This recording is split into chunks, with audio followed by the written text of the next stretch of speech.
You know, many students, when we introduce them to the field of transformation, personal transformation that is, ask us the question, what do you mean by comfort zone? And the comfort zone is a very safe area that our mind, our rational mind that is, creates so that we are sort of protected. And what happens is, when we are children, we start growing up, we're exposed to several outside threats. And we create a space where we can go to be safe.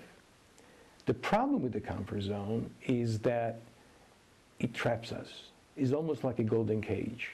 We become bored, nothing is exciting, we really do not learn, and it's not really a space where we want to be. So why is this comfort zone bad? I try to stay away from the term bad and good. I would say that I use the term ineffective versus effective. If you really truly want to achieve something spectacular in your life, or just do what you say is important to you, the comfort zone will keep you trapped inside and will project in your mind all sort of anxieties and fears.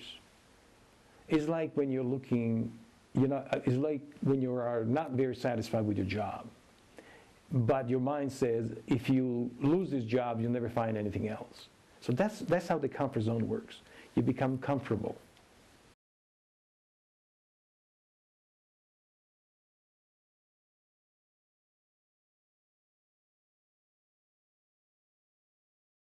In the program that we have, we will coach participants to understand how they originally created the comfort zone and what the consequences are.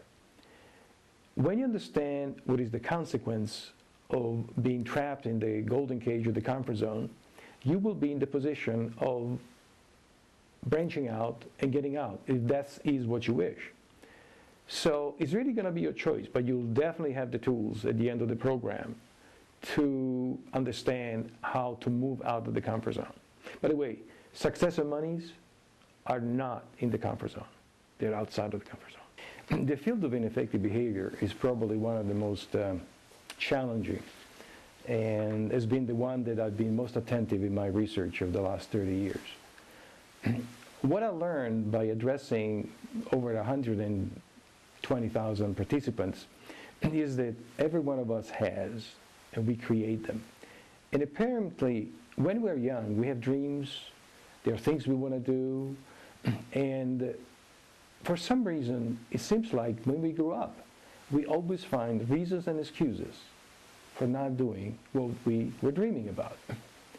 And ineffective behavior is defined as that mindset or the personal behavior that will drive you to do other things than the thing you said you're going to do. For example, most people are looking for personal relationships. They're looking for a successful employment. They're looking for money. They're looking for peace and excitement in their lives. But then when we observe how they go in their life by, it just doesn't happen. They make different choices. So those are really, if I may say, the definition of ineffective behaviors. The behaviors that lead us into a different path.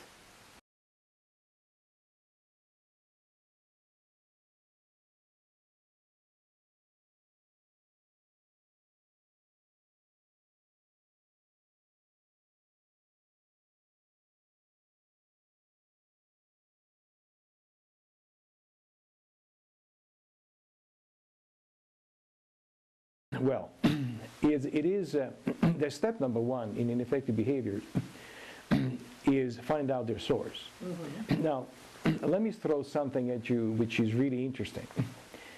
Ineffective behaviors are not effective in your achieving those important goals you say you want to achieve, but they're very effective in achieving something else. Now, that's interesting. So, in the programs, what we do, we allow participants to discover the true nature of how they created and chose these particular ineffective behaviors. So that once they understand them, we offer them tools so they know how can actually overcome them, if that's what they want to do. You know, what's interesting is there are transcendental masters and gurus that spend years and years of their lives in an attempt to silence their mind.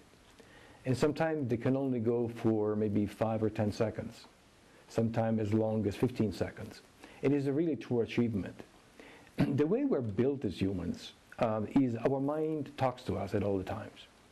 The two major conversations we have, they come from the judge and the child. We have a judge that tells us what to do. And I know most of our participants keep telling us that they beat themselves up. You know, when they do something, they achieve something, the voice says, well, this is not good enough for you, and you should do better. And then there's the child, and the child, of course, wants to go and play. So you have this continuous fight in one's mind of the judge who says, you have to do this, and the child says, I want to do something else. Then you have voices from your mother, from your father, from friends. So that's what I call the mind chatter. And the problem with the mind chatter is that if you get immersed in your mind, you just can't listen to others. What we do in the programs is we teach people where the mind chatters come from. We let them be aware of the many voices. We discover where the voices come. And we basically teach them some basic tools in terms of how to decrease the mind chatter. More important, we really teach people to become focused, disciplined, and true listeners, and still able to enjoy whatever they're doing. The teachings will be permanent. The learning tools will be permanent. However, the chatter of the mind, or I should say silencing the chatter of the mind, is really a life, everyday objective. So as long as you practice what you learn, as long as you're aware, you will be absolutely fine. But that's what you need to do, be totally aware of your mind chatter.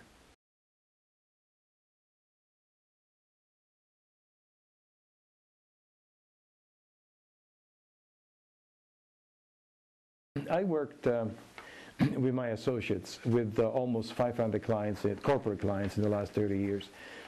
One of the most common complaints from managers is, I tell them what to do and they don't do it.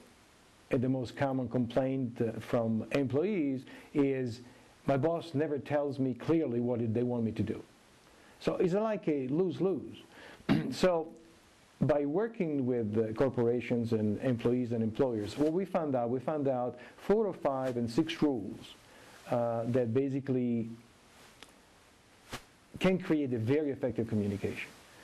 And what we do is we are able to teach managers how to become outstandingly, clearly communicators, and we teach employees how to become outstanding listeners.